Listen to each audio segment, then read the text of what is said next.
Hey yo, what's good reader fam? Welcome back to my channel. Today I'm bringing you another books in bed video. The series on my channel where I chill in bed and talk about bookish things. It's a relaxing time or a lazy time, however you want to see it. Both are valid options, but who doesn't enjoy belly flopping in bed and talking about bookish things? If you don't, then you're not in the books in bed club. Hey! We're a very exclusive VIP club and it's hard to get in. But really not hard at all because all you have to do is enjoy chilling in bed talking about books. Hey! Anyway, today's episode is being sponsored by HMH and I feel like I just have a bunch of random things that I want to talk about today. No surprise there. When am I not wanting to talk about random things? So let's go ahead and get into it. First up, I've got some book mail that I want to open. Hey! I got this big old, oh jeez, dead. I am dead.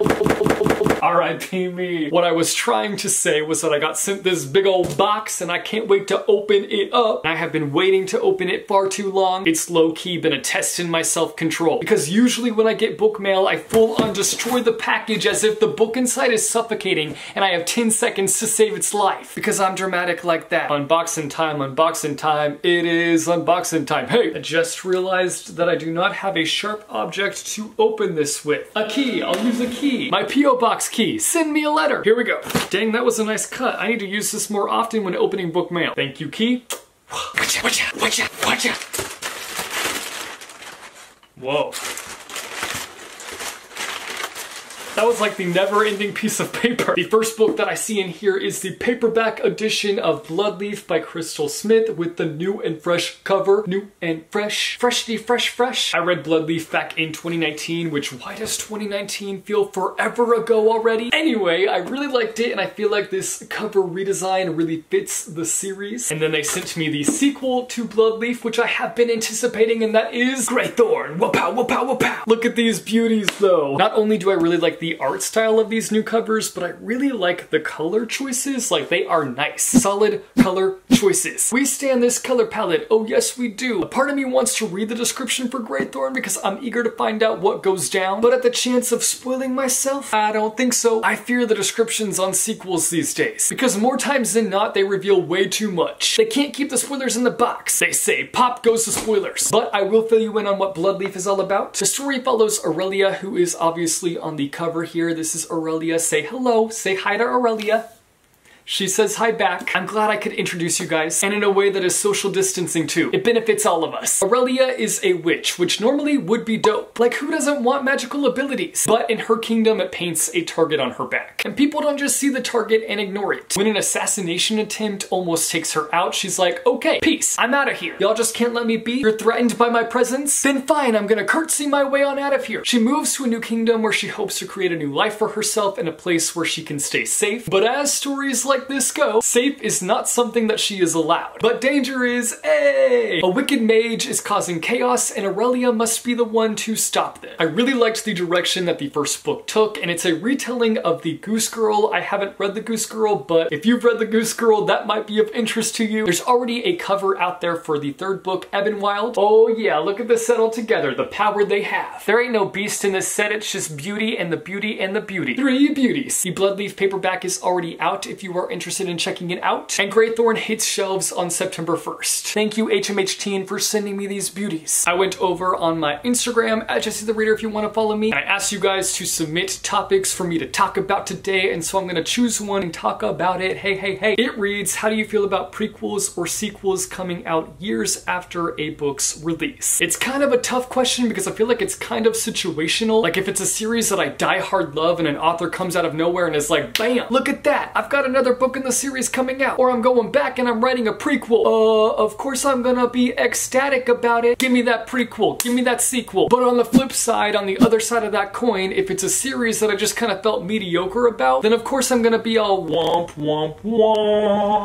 But then I'll probably end up reading it when there's just like an ounce of hype being poured out by the bookternet community, because your boy is bound to get caught up in the hype no matter what. I think for me, execution is just the most important thing. If it's gonna be done, it better be good. And it better not take an element that was cleanly tied up in the original trilogy or the original series. Please do not bring something back that has already been concluded. I beg of you. I want a new conflict for the characters to be facing. And I also just want that extension of a series to make sense. If it was a series that was originally tied up nicely, don't taint that beautiful masterpiece that you have created. I don't need it, I don't want it. Again though, situational. If it's a favorite series of mine, I'm gonna want to read those extra books coming out. As for the prequel, I feel like I have to be really interested in the world or the characters to care about it. For example, the Hunger Games prequel that we got recently. No, I haven't read it yet because I am terribly late. Terribly late. Yes. But yes, I am going to read it because I'm interested in the world and I'm interested in learning more about the times before the Hunger Games trilogy. Am I interested in reading about President Snow? Not in the slightest. And yet I'm gonna read it for the clown that I am. Another example is the Lunar Chronicles prequel novella called FAIREST, which I really wanted to read to kind of learn more about the world. But then I read it and I just felt empty inside. I felt like a light was shown on why the character Levana is such a terrible person. And I just kind of left it like, okay, so we have receipts.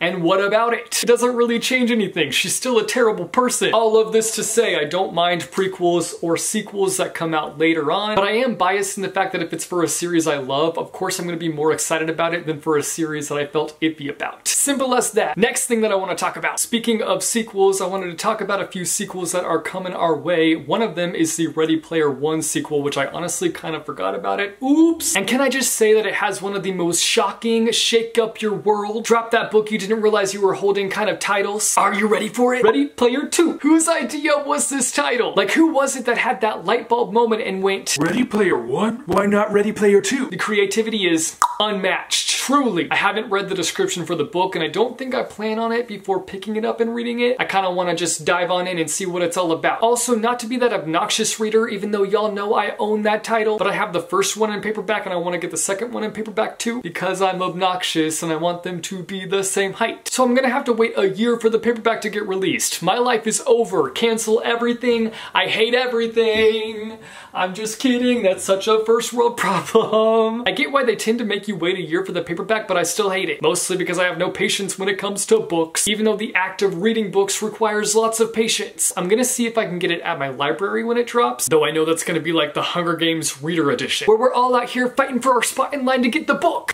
Speaking of sequels, the cover for the sequel to King of Scars dropped, and it's called Rule of Wolves. It's one of those covers where you're like, ooh, that's Soup's aesthetic. Did I just say Soups as an abbreviation for super? Brain, you good up there? But it's not really a cover where you can like theorize what's gonna happen in the next book, but it's still beautiful. I hope I'm blessed with beautiful book covers like these if I ever kick my butt into gear and get my book written. I had such mixed feelings about King of Scars, but I think it's because of the way that it ended, the way that it kind of wrapped up. If you know, you know. Oh yes, you do.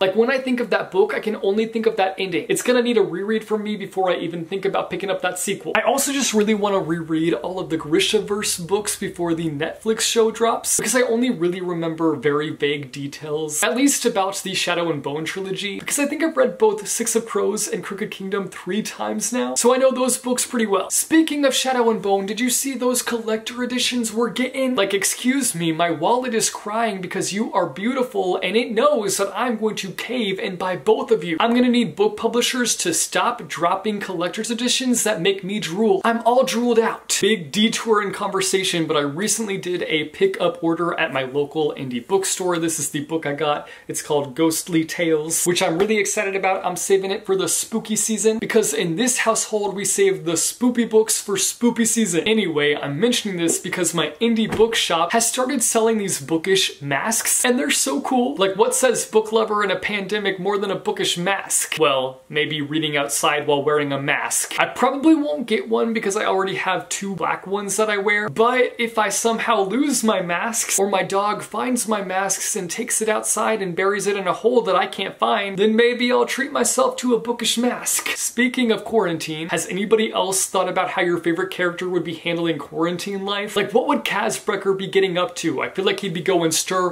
crazy, that's for sure. Jacob and the Peculiars would probably end up setting a house on fire. Would Shadowhunter still be out on the streets fighting demons but just be wearing masks? I feel like the Raven Boys crew would be getting in fights left and right, driving each other wild. It's just something I've been thinking about. I have a weird imagination, so no surprise there. But what do you think your favorite characters would be doing during quarantine? I'm curious. I've been having to listen to audiobooks while I read with my eyeballs lately because focus ain't really happening right now. No, it ain't. But it kind of got me wondering how fast some of you guys listen to your audiobooks. So at what speed do you listen on? I need to know for science. And not because I'm the nosiest person in the world. I stick to like a 1.75, but sometimes if I'm really feeling it, I bump it up to 2. But if I go faster than that, I feel like my brain is going to explode. I mean, there have been times when I've been able to listen to it at like 2.5 speed, I feel like. Maybe even a little bit higher than that. But I think it really depends on the normal speed of the narrator. If you're someone who can listen beyond 2 times speed, then you are a superhero. And honestly, can you teach a course on how to handle it? I'll be the first to sign up. And I'll sit at the front of the class like a good little student. But please don't speak at 3 times speed because you'll lose me at the start of the class. Unless that's what it takes to learn, then I'll do what it takes, teach. Finally, I'm gonna end the video talking about my current reads, even though I talked about it recently in a video, but I'll just update you guys. I've gotten 3 chapters into Rebecca, really killing it, slaying it over here. I've read 1 whole chapter in the Great Gatsby graphic novel, again, killing it. And I'm also reading this book called These Sisters Grimm. I've actually been reading this for quite a while. It's taken me a while, and that's because I don't know how I feel about this book. Like, if I'm being honest, I think I hate it, but it's one of those situations where I can't stop reading it. We follow these half-sisters who all have powers, and they're kind of figuring out how to use their powers. And when they were 13, they were taken away from each other, and so now we're kind of following their journey in finding each other and also them continuing to figure out their powers. It's told in first, second, and third person. It's really out here doing the most, but I also think that that's the part that's kind of giving me whiplash, but also the fact that it shifts perspective like every paragraph, and I'm not even kidding. Like, every paragraph is a different perspective, and it's just a lot to handle. It's like watching a ping pong match with how much it's going back and forth. I'm probably in it for the long haul just because I'm already so far, like I can't give up now. I gotta hang in there. But again, the feelings are a little mixed on this one. We'll see how I feel by the end of it. Oh geez, I just threw it off the bed. Alright guys, that's it for today's episode of Books in Bed. I hope that you enjoyed it. I hope that you had a relaxing time, even though you probably didn't because I'm obnoxious and I probably ruined your relaxation time. I'm sorry. I apologize. I just can't help myself. You guys should let me know down below in the comments the books that you are currently reading. I post videos 3 times a week, Monday, Wednesday, and Friday. If you like this video, be sure to go and hit that like button. If you want to see more bookish content from me, be sure to go and hit subscribe or go and hit that bell icon and you'll be notified every time I post new videos. As always, thank you guys so much for watching. I hope your day is bright, that tomorrow is brighter. Keep reading what your heart desires, and I will see you soon with a new video. Bye. -oh.